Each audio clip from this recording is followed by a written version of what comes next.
Welcome to Just Break Up, the podcast about love, heartbreak, and all the relationship advice you don't want to hear.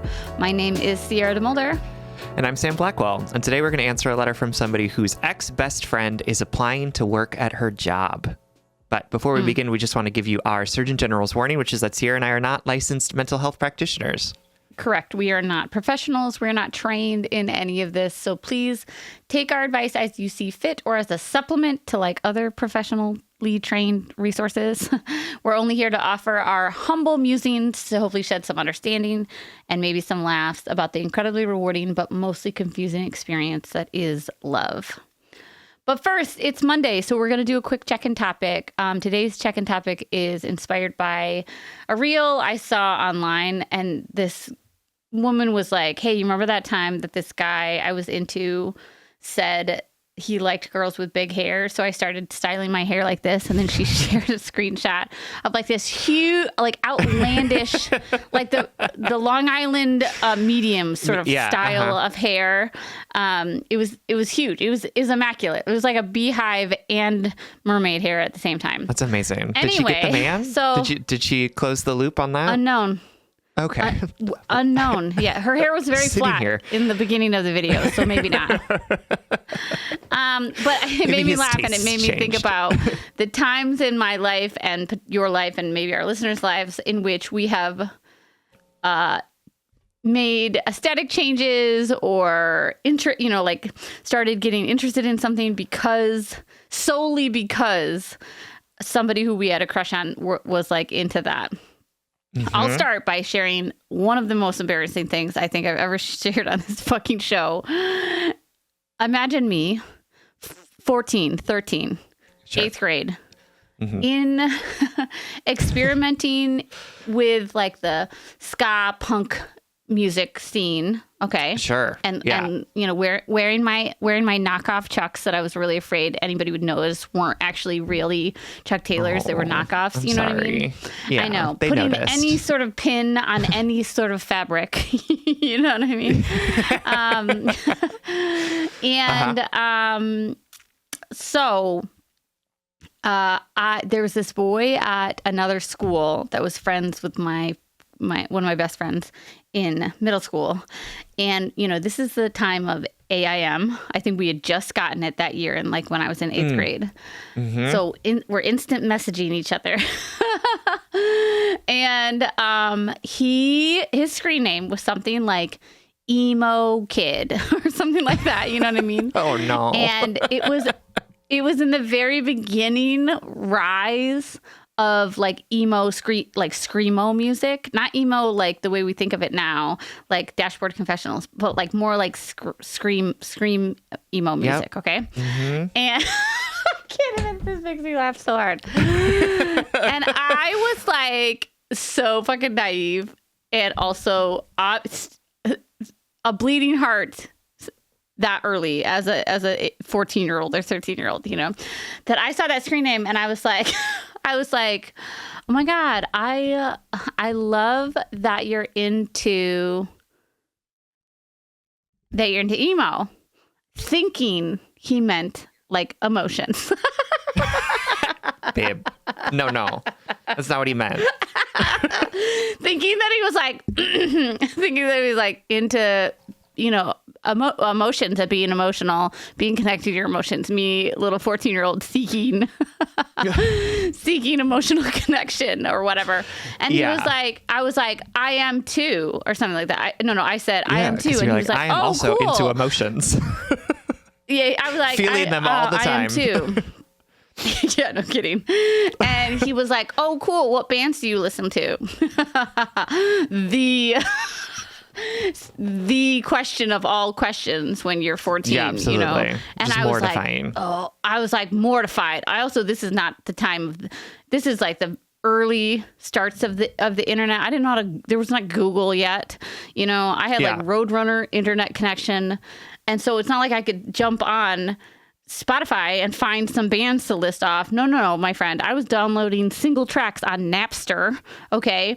And so I panicked. And of course I was like, oh, you know, I like like all of them. And, you know, like my sister will make me, I was such a profound liar at 14. I was like, my sister makes me mixes and I don't really know what bands are on them. And then I don't think we ever talked again. Oh, that was a good answer, though. So he was probably like, this chick is fucking lying. I don't know why that's still so embarrassing to admit, but the misunderstanding was just so mortifying. And at that age, you don't want to be, especially that misunderstanding. It's just so naive and innocent. And that's so cute, though. Yeah. Isn't it me? Isn't it so me? Can you imagine me 100%. as a little 14-year-old with short little hair and braces and a nose piercing? Just be like, I love emo music, but I don't know a single band. No. It was I like being emo too, like emotional. And then he said, like, oh, I love emo music. What do you listen to? I was like, all of it. Anyway, so that is the first time I changed myself for a man, ladies and gents and non-binary folks. Sam, do you have an answer? Yeah. I feel like, especially in college, as like a literature person, I think I mostly had like a lot of crushes on like my straight male, like co-students. What would you call it? Classmates? Yeah, absolutely. Oh, and yeah, classmates. Like, I just like wanted to like win them over. Yeah. And so I read like a lot of literature by like awful straight men in college. Yeah. You're talking because like people will Fight be like, Club. oh my God. Yeah. Or like, have you read Philip Roth? Like, you should read Portnoy's Complaint. And then I did. And I was like, is this what straight men do? I know. Like, is this what they feel in their hearts? Because I'm concerned. Yeah, it is. Right. So I think I read like a bunch of like books that I wish that I hadn't. Like, I was like, this is time I could have spent reading other things that would maybe have like actually like I could have related to, or that would have like brought me into a new understanding of the world. But I had so many crushes on those stupid English major boys who like were so nerdy, but like seemed so cool because they like had read so many things, and I could like meet them on their level because like I also loved literature. And then they just were like straight and like made out with my friends who were girls. Like that was the long and short of it. Yeah. I should say I'm trying to like flip my own perception of when I talk about like all of masculinity, because I want to like open the gates to more. Do you know what I mean? I want to be like, this is a prescribed understanding of masculinity. So I want to say that is not everybody's understanding. However, that is the largely distributed internal processing. There we go. No, I'm casting a wide net when it comes to like the men, but like there were also a lot of very sensitive, like threw it kind, up there, and then I just like spread it all over the world. You know what I mean? There were a lot of very kind, sensitive straight men in those classes that I also like got along with and like introduced me to like but things that I wouldn't have before. But they weren't mean, so you didn't think they were hot. Absolutely. No, because still at the end of the day, they made out with my friends who were girls. Like, How dare they? The end was always the same, which like I'm not judging them for, because they were into that and not into me. But I was just really trying to make myself.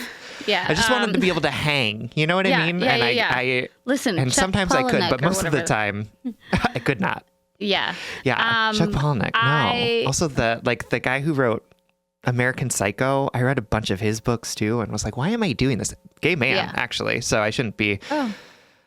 Yeah. I do remember in terms of like books and music and stuff like that, I remember when I was on dating apps early, in like maybe around 2008, 2010, I remember going and seeing like what other people had in their profiles, just because I was like so nervous about making it, and I had no idea how to like shape an identity in such a one-dimensional way. I had no idea how to shape an identity in general as a 20-year-old or 20-something-year-old. But so I remember being like, well, what books are going to make me look cool? You know what I mean? Or what movies? I was true to myself in one way. I literally always put Jurassic Park and Some Like It Hot, this old like Jack Lemmon, Marilyn Monroe movie.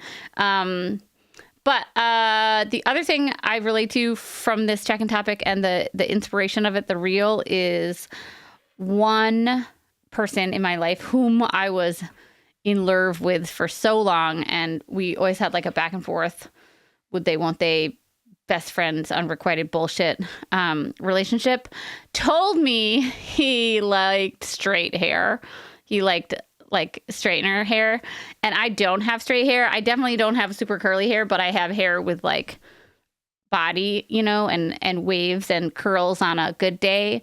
And man, did I. And I loved curling my hair at the time. Like I loved having like fucking late 90s really tight ringlets. For sure. I love that for you. Thank you. And it did evolve into what my hair naturally wants to be, which is like wavy, curly, or full or whatever. But man, I remember like buying a really nice straightener after he told me that, and straightening my hair and really noticing that he'd be like, oh, I like hair today. And then like putting it away in my little insecure brain. Do you know what I mean?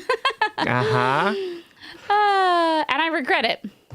I liked my hair straight, but I always was like, oh, I know I'm going to see so-and-so today, so I'm going to straighten my hair. Which is fine. Yeah. We're all tools once in a while. We are. Absolutely. Yeah. And, you know, especially at that age, we're just like looking for approval and connection to people. Yeah. Yeah. I had no idea how to be like, this is how I am. You get what you get and you don't have a fit. Can you think of any other examples? I can actually think of like 3 million little like microaggressions against myself, you know, but no other like big standing examples. Like I remember one of my boyfriends in my 20s, our very first date, he took me, we made out at the gay club and then we went out on a date. He was a friend of a friend who went out dancing with us. And then we went out on our first date and we went and saw 2001: A Space Odyssey in the movie theater. Because he thought that would be like cool. Yeah. And I was like, yeah, this is cool. Meanwhile, it's like a fucking 3-hour. It's so long. Psychedelic. It's so long. And it's good. And I was like, no, it is good. It's just like, do I want to experience it more than once? And do I want to experience it in a movie theater with somebody I'm on a date with? Maybe not. No. Mm-mm. But it was a choice. Yeah. Similarly, someone that I had like a mini crush on tried to get me to watch Lost. And I was like, okay, yeah, cool. Let's do it. I have never watched Lost either.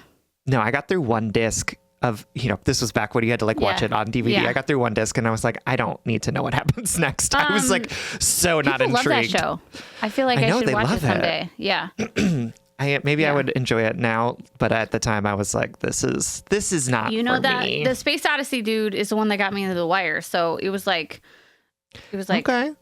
You know, a good trade-off. I mean, he didn't take you to a bad movie. You know, it's not like he was definitely all about like being on the fray and being like, you know, doing the alternative, cool, cultured thing. Yeah, and that makes sense. He was better than a lot of other schmucks. Let's just say that.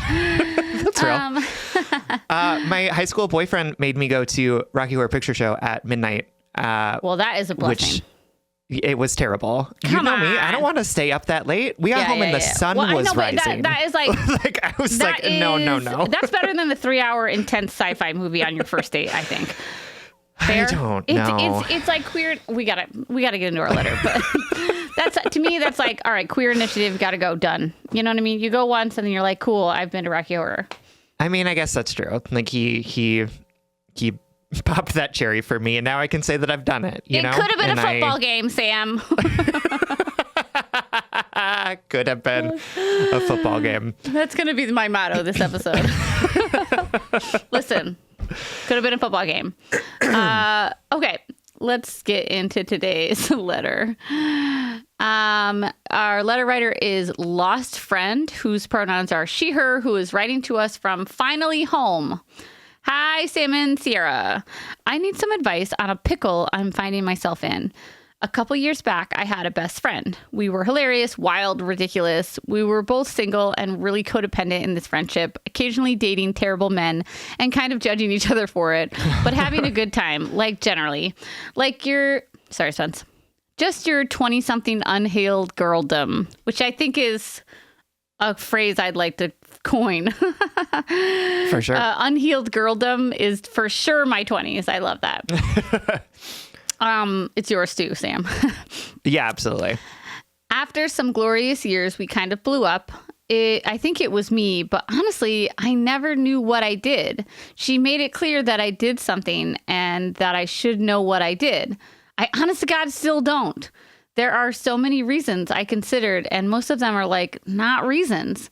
In the end, it was so toxic that I would take notes after coffee dates, prepare empathetic talking points about her life, and generally walk on eggshells. How are you? Either got the answer, well, terrible, why would you even ask? Or, well, actually, I'm excellent, and you would know if you cared. I couldn't win, but also I just couldn't be.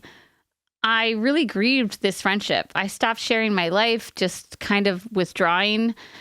After one particularly ridiculous night, just after I had learned about the concept of boundaries, I just stopped responding. It was scary and sad, but also so nice and new.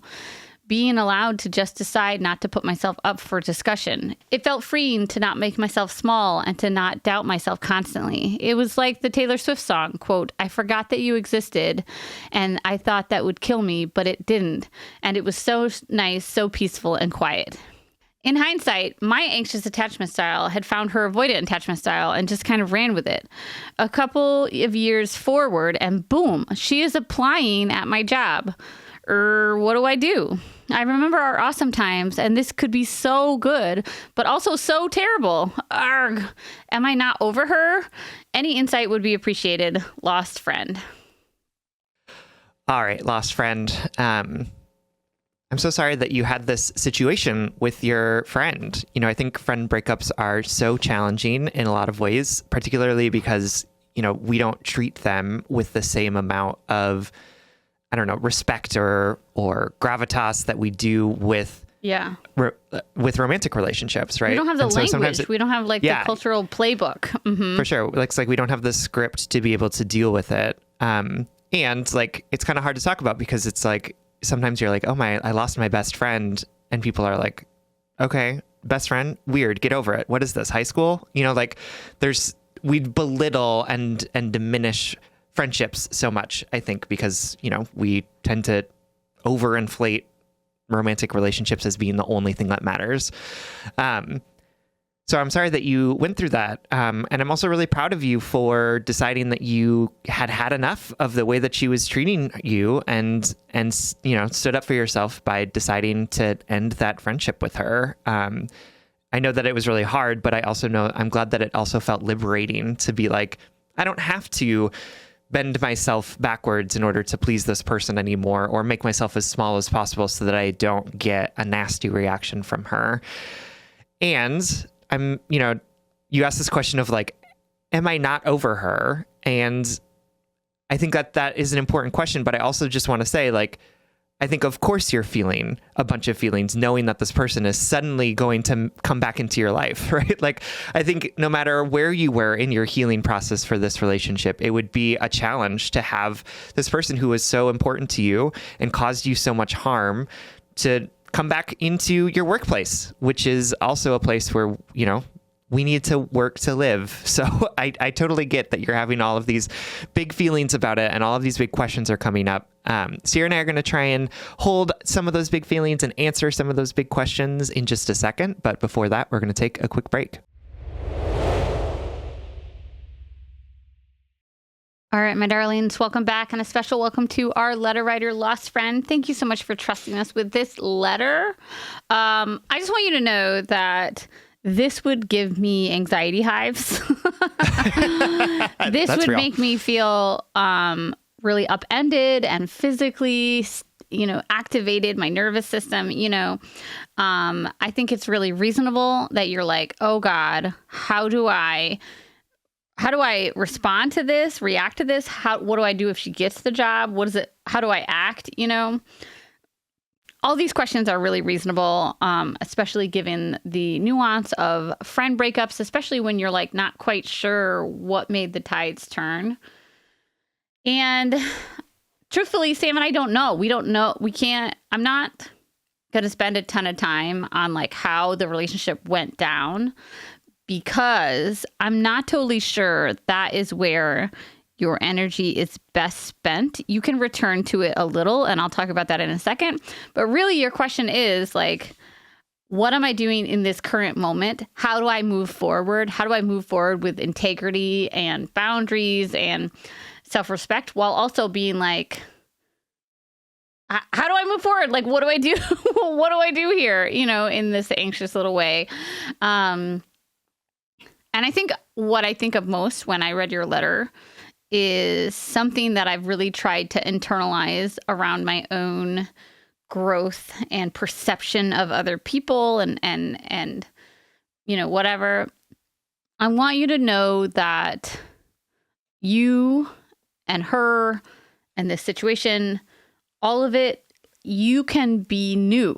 You can be something different. It's already different. You've already established those boundaries, cut off that friend, grown in your own ways. It's already different. So why don't you just shake off the expectation or pressure that you have to return to something familiar, and instead say, this can be something new. It might be uncomfortable, it might be familiar, but it's going to be new and different. The same way that you broke a pattern by discovering what boundaries are and not responding anymore and cutting yourself off from the person and becoming something different in doing that, you can be new in this situation. And I see it going two ways. It can be something new in two different directions, I should say. The first direction is one of like rekindled friendship, or at least of curiosity and compassion for both the human that both of you are, right? You can reach out to her and say, hey, it's been so long that we've talked. I've thought about you often, and I hope you're doing well. I saw that you applied to my job. Good luck. I hope you have a positive experience in the application process or interview process or whatever. When I saw that you applied to the job, it made me think about all of our good times. I know that's something, you know, I'd love to talk about our friendship sometime if you were up for it. If not, I wish you the best of luck, and maybe we'll be coworkers someday or something like that. You know, like, you don't have to have all the answers right now, but you can be curious, you can be open, you can be compassionate. And then if you do have the opportunity and the stamina and the desire, I should say, to connect again, you can say, I know that you can say something like this. To this day, I'm not quite sure how I hurt you. And for that misunderstanding, I'm sorry, but I'd love to have a clean slate so that we can have a new relationship in this new chapter of our life, or something like that. I don't know what the perfect script is, but that's the one direction that you can go in terms of being new and different. This is already different. You don't have to be the same. You can react to her differently. And the other way that it can be something new is that you can stay away from her, meaning like you can emotionally, you can distance yourself from her and say, this is a new coworker. Hey, we have this history. It's great to see you again. Cheerful and stupid, right? You're not acknowledging the ways in which your relationship was toxic in the past. You're nodding at the good times, at the humanity that she still has, that you see in her. But it can be new and different in that you can just say, this is a professional work relationship. I don't have to caretake for her. I don't have to apologize for what I still don't understand what went wrong. In this economy, I can understand why we're just getting our jobs where we can get our jobs. Do you know what I mean? This advice is all inspired by, like I said, the way I've been thinking about trying to be new.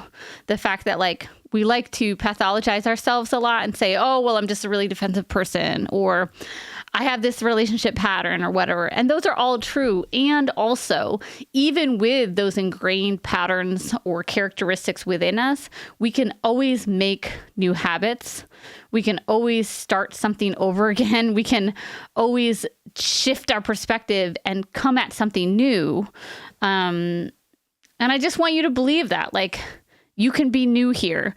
And even if she can't, you can. Yeah, I think it's important in this also to sort of kind of hold two truths at the same time, which is that people are capable of change, right? This person may have, because of this friend breakup, may have done some, introspection that has changed their behavior, right? They may be coming at things now from a completely different perspective, or maybe they've gone to therapy and realized like, oh yeah, I do have codependent stuff happening and I'm trying to work on that, right? Like that's one truth.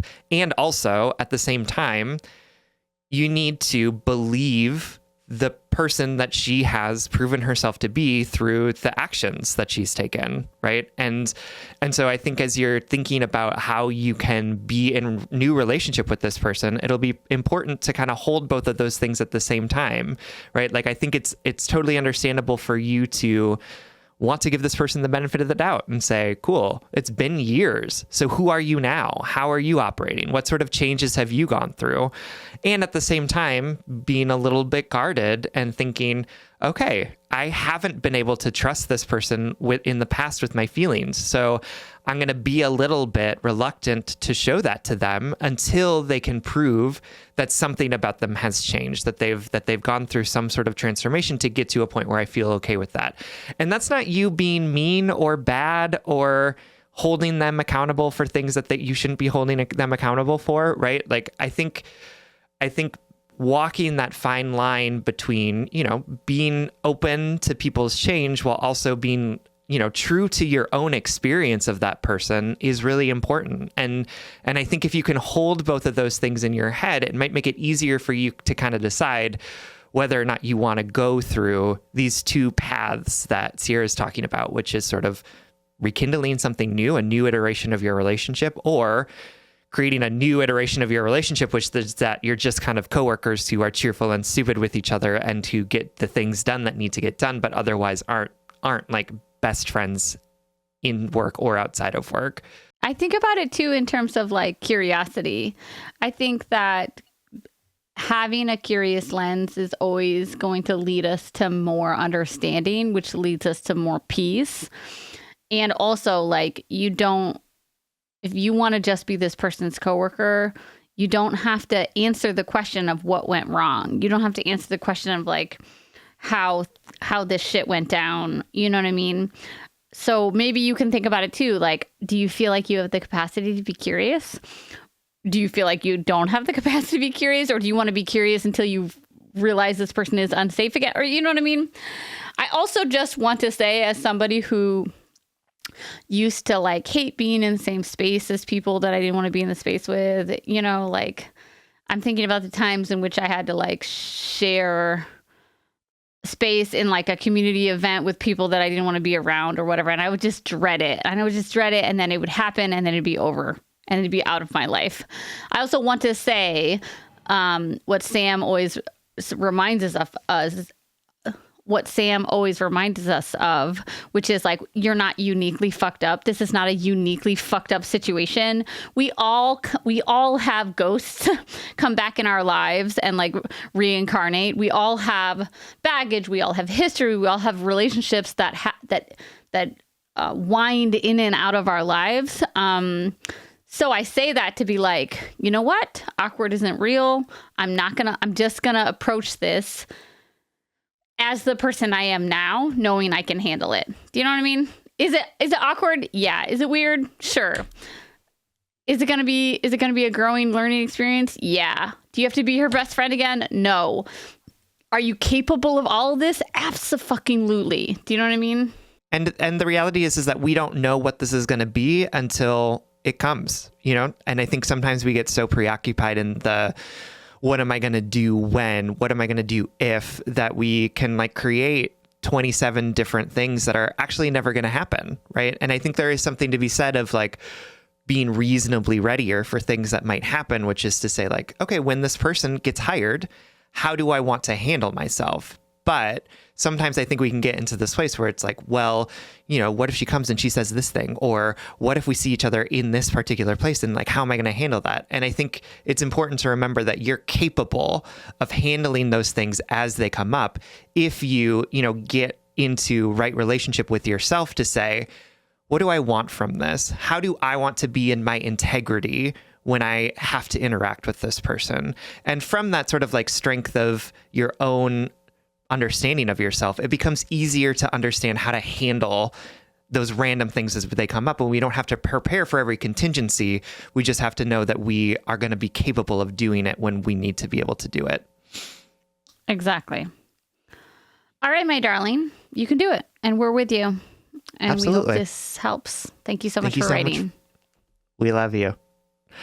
All right, everyone. Thank you so much for listening. If you would like more content from us, or if you would like access to our monthly office hours, you can support us on Patreon. If you support us on Patreon for as little as $5 a month, you'll get access to our weekly bonus episode, all of the back catalog of all of those episodes, as well as those monthly office hours. Go to patreon.com/justbreakuppod. You can slide into our DMs, send us your favorite relationship memes, but most importantly, you can submit your questions about all matters of the heart at justbreakuppod.com. Please remember to like, follow, subscribe, give us a 5-star rating and review. This literally keeps our mics on and helps us reach more brokenhearted souls who need 2 random strangers giving them relationship advice. Just Break Up is a production of Duvid Media, original music, recording, editing, producing, all magical things by our good friend Spencer Worth Davis. Make sure to check out his podcast and his music. And remember, you can always choose to be new again. You can recognize patterns and recognize repeated behaviors and instincts. And you can decide that today is going to be different. Even if it's something a little, even if it's just the way you perceive someone or the way you approach a situation, you can say, this is going to be different. It already is, because nothing in the past repeats itself truly. So today I am letting myself be new. And if all else fails, Just break up.